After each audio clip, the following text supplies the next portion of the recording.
गंवाने का डर क्या था? क्या समझोगे इस दौर में अंग्रेजों की प्रताड़ना का स्तर क्या था? क्या तुमने देखा है पूरे गांव का रातों रात जल जाना? क्या देखा है वह मंजर बच्चों का भूख से मर जाना? कहने को धरती अपनी थी पर भोजन का एक निवाला ना था।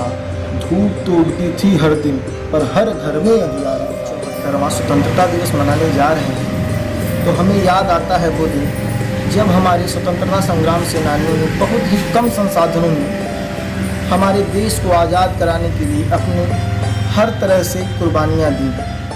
आज हमारा देश आज़ाद है फिर भी हमारे देश के पैरों में कई प्रकार की बीड़ियाँ लगी हुई हैं। हम आत्मनिर्भर नहीं हो पाए हैं, चाहे औद्योगिक साधनों को देख लें, चाहे मेडिकल साइंस में ही देख लें। हमें अपने चिर प्रतिद्वंदी जो जन्मजात प्रतिद्वंदी कह सकते हैं, चीन के पीछे पीछे टेक्नोलॉजी के लिए चलना पड़ता है। मैंने चीन को जन्मजात प्रतिद्वंदी कहा।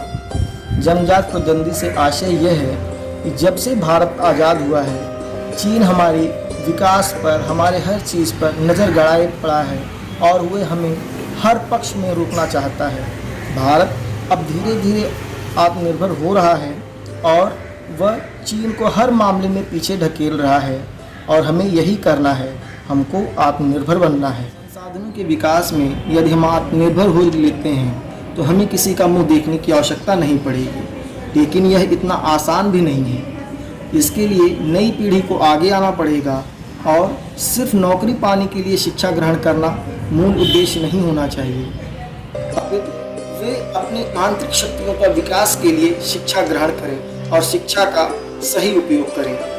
सरकार नई शिक्षा नीति लेकर आ रही है जिससे नई संभावनाएं बलवती हो रही हैं। हो सकता है अब मैकाले द्वारा रटंत शिक्षा का अंत हो और भारत में नई शिक्षा की तकनीक उजागर, क्योंकि अभी भी हम लोग अंग्रेजों द्वारा थोपी गई शिक्षा पद्धति के ही गुलाम बनकर चल रहे थे।